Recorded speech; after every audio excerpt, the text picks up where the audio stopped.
Welcome to another edition of Dateline Pakistan. And this time we are meeting on a special occasion with a special person. Pakistan's World Cup triumph was an occasion of national joy, happiness, and indeed ecstasy. Cricket today in Pakistan is not just a game. It is part of our culture, folklore, and cricket is an equalizer which cuts across divisions of class, culture, ethnicity, and gender. And cricket, as well, as we discovered during our moment of triumph at Melbourne, is a source of national pride, source of national happiness all across the country. Before we begin our program, let us first savor that historic occasion which millions of Pakistanis will remember for years and years to come.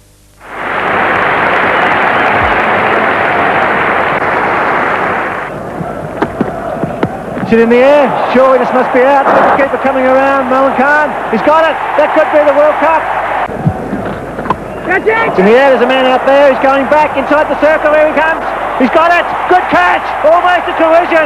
Fine bowling and a magnificent. Imran Khan changes the field, sends the man back to long leg to cover that shot. That's up in the air. He's getting under it. This could be victory. It is. Pakistan win the World Cup. A magnificent performance in front of 87,000 people. Imran Khan has led his side to victory. What a great victory. Well, the Pakistani players in prayer on the ground to give thanks.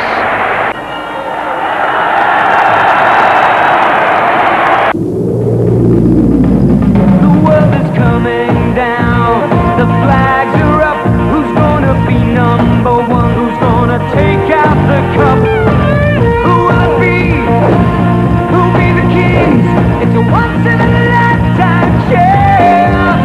Who rules the world? Gotta see who rules the world. To discuss the World Cup triumph and what it means for Pakistan and cricket, we have the person who was the architect of that victory, Imran Khan himself, the captain of a cricket team, and a person who has a pride of place in Pakistan's history. And joining him is none other than the legendary cricket commentator and eminent cricket columnist who was with Imran Khan observing the game from the press gallery in Melbourne, Mr. Omar Qureshi. Imran, welcome back to Pakistan and congratulations on Pakistan's victory. This is very interesting about the Pakistan cricket team because we won at Melbourne. We brought the cup back home to a resounding homecoming which you saw in Karachi and Lahore. Despite the absence of our strike bowler like Viqar Yunus, despite the absence of our main batsman like Salim Malik, what were the main reasons in your view about our victory in Melbourne? Well, I would really put it to one thing which stood out, which is what gave me optimism at times when things didn't look that bright. That was team spirit. One thing I was always confident about was the fighting qualities of the team, which were apparent in a lot of other tournaments. Just recently we won the Sharjah Cup from a hopeless situation. Before that we had Nehru Cup and Australasia Cup, all where the team came back from behind. And so that was the only thing that I felt was our asset, and in the end which proved, which is why we won. Viv Richards, the great West Indies player, once said that Pakistan is not really a cricket team. It's a bunch of great, talented cricketers. So you think we have finally forged a team? We've been a team, I would say, for most of the 80s. You know, it's a misconception that we couldn't have had success, no matter how much talent you have. If a team doesn't play as one, it cannot win. And if you take, our teams in the 70s, when actually there was a lot of talent, especially in batting, we had an incredible amount of talent. We had world-class batsmen, and yet we didn't actually win much. Whereas in the 80s, with very little talent, we went a long way. And I think that the secret was team spirit. We actually fought as one And of team. course, leadership as well. Well, that's kind of true, but I think that also it helps a lot to have the right sort of players. You know, just to give you an example of someone like Mushtaq Ahmed and Aqib Javed. The greatness of these two players is not so much the talent they have, it's the fighting qualities. Both have, and you can see it on the cricket field. They're real fighters. And you see, when you have the more fighters you have in the team, the easier it is to have team spirit. Otherwise, when you just have talent and not much fighting qualities, when the chips are down, you find that the team fades away. Umar, you were in watching the World Cup in Australia and New Zealand, and we read your excellent dispatches from there, which inspired the people back home. One comment which was apparent through the writings of most cricket analysts was that Pakistan side is erratic and unpredictable. Why were so many pundits saying this about our Pakistan cricket team? Primarily because of the results, I suppose. There is no doubt at all about it that we were off to a precarious start, and when we got to Perth, we were hanging by a thread, and the performance, in my judgment, was erratic. But in all this, I don't want to embarrass Imran. He was the one man who never lost face, because he used to exasperate me when we lost to South Africa or lost to India. He used to say, what are you worried about? We are going home with the cup. But to the team spirit that he talked about, of that there is no doubt that we've had this team spirit. This is a very tough, combative team. Even the young players are integrated very quickly. They catch the mood. And Imran described the team as cornered tigers at Perth, which we were. We had to win everything, otherwise we'd been out of it. It is Imran's own leadership, and I think his own faith. Imran kept the faith, and so did Sunil Gavaskar. Yes, indeed. And he had tremendous faith in Pakistan side. Well, there's no doubt at all about it. There was a combination of... Well, everything went right. I remember Imran telling me, I don't know where it was, Imran, you said, we need to click only once. And once we do that, we'll never look back.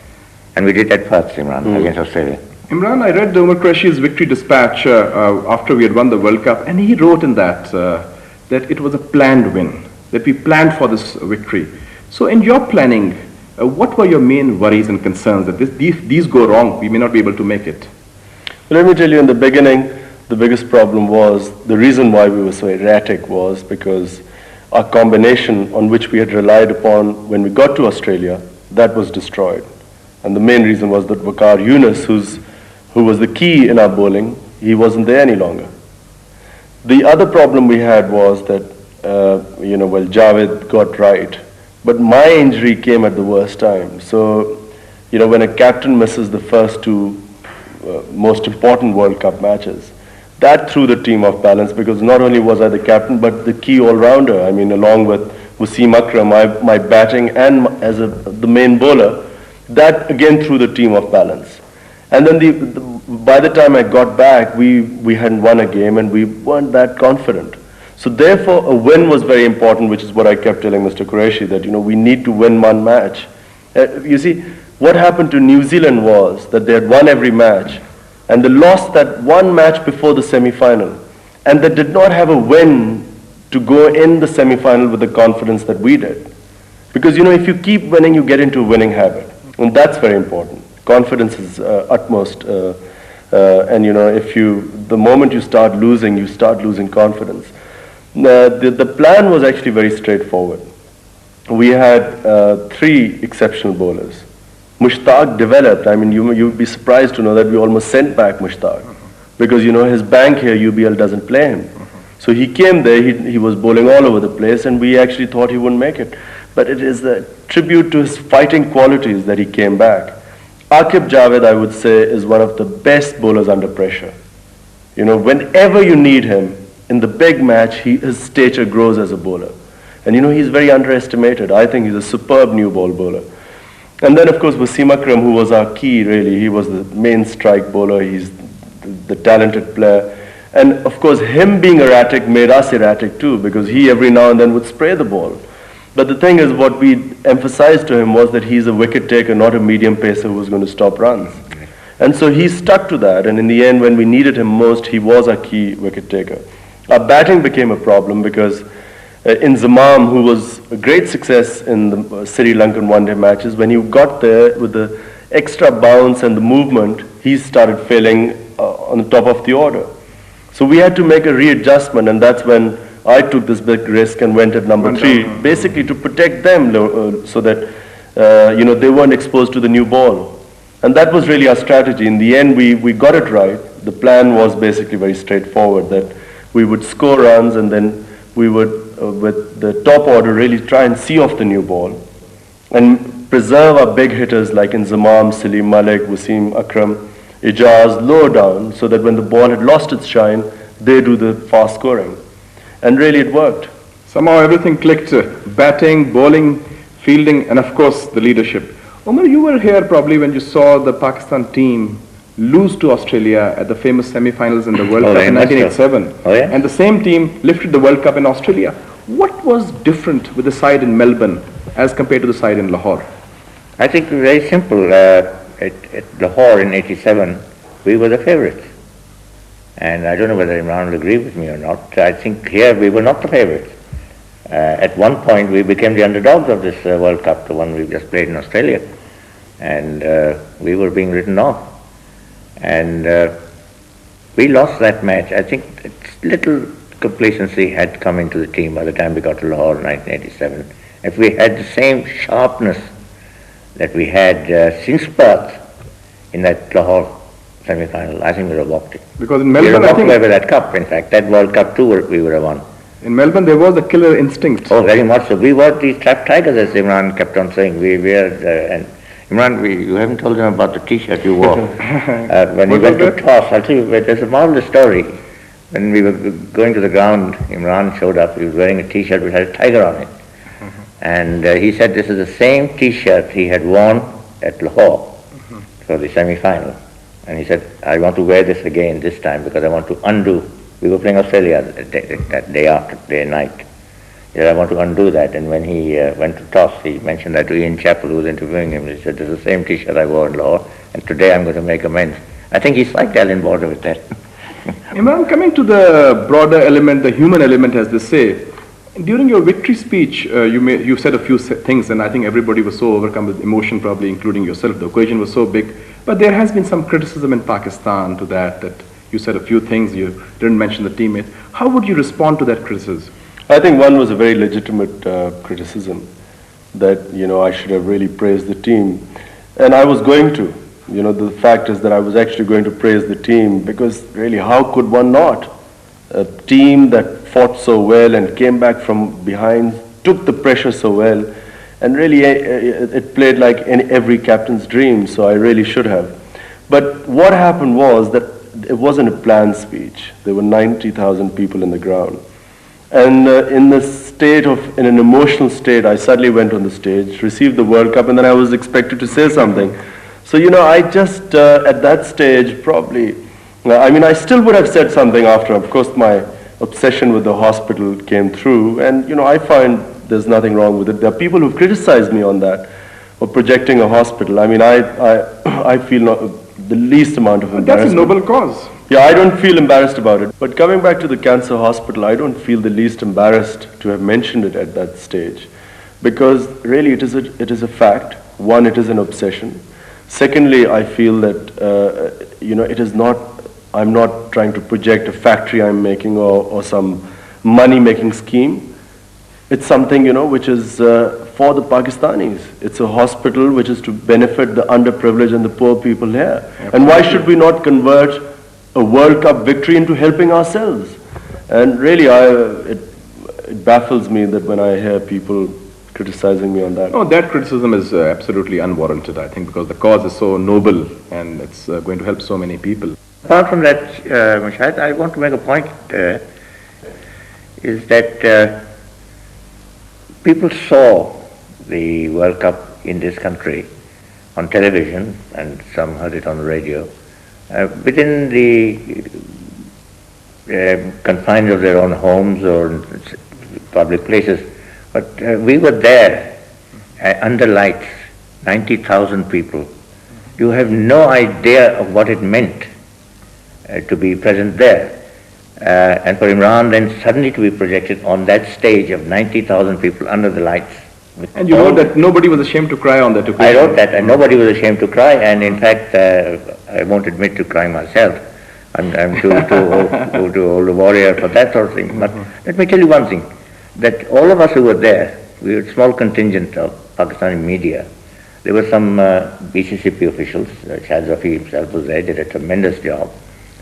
Not one of us, for 1 second, felt anything else about that speech of Imran, except that it was perfectly acceptable. And somebody said that would you have rather that Pakistan lost the cup and Imran had made a soul-stirring speech? One of the most ridiculous things I read was that Imran should have prepared 2 speeches. One for winning and one for Well, losing. he'll have to hire a speechwriter for that. No, but here is this man. He'll have to be a politician to hire a Here is speechwriter. this man on the field trying to win the World Cup, fighting hard, bowling, fielding, etc. And he is meant to be composing a speech at that time.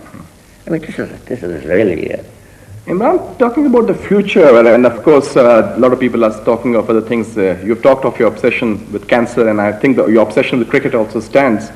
And I think that some people feel that in Pakistan, they should make you the cricket czar to organize and administer cricket at the grassroots level. And you have your own ideas on that, because cricket can't be functioning in a bureaucratic manner. Well, I don't think that they need someone like me to organize their cricket. It's To inspire the players. You see, I think that all Pakistan people have no idea the abundance in talent in this country. It's just sheer talent that takes us through. Jahangir Khan, Jan Sher Khan, there are hardly any squash courts in Pakistan. You produce 2 outstanding players. Then in cricket, someone like Mushtaq, who's not played by United Bank, the team, first-class team, it's unprecedented, doesn't happen anywhere in the world. Someone like Waqar, Wasim, Aqib, all jump from under-19 Test cricket. It doesn't happen anywhere in the world. So, we have such talent. Why not have a system which taps the talent in Pakistan? At the moment, our system is useless. And all they have to do is to make cricket regional, like everywhere in the world. It's not as if Pakistan will be unique. At the moment, we are unique with this foolish system we've got. What does it mean in real terms by making it regional? You mean there won't be the BCCP any longer? No, it's a very simple thing. Just every city plays against each other. We should have about 21 cities, 3 leagues. 1 should be first class, top 7, then the bottom 2, promotion relegation. It's a very simple concept. Have the Pakistan Cup like the World Cup? No, what Mushaid means is that you eliminate the organizations and airlines and railways and things like that. You see, who wants to watch Habib Bank play UBL or something like that? No one is interested. But people will be to Gujranwala, Lahore, or these matches, regional.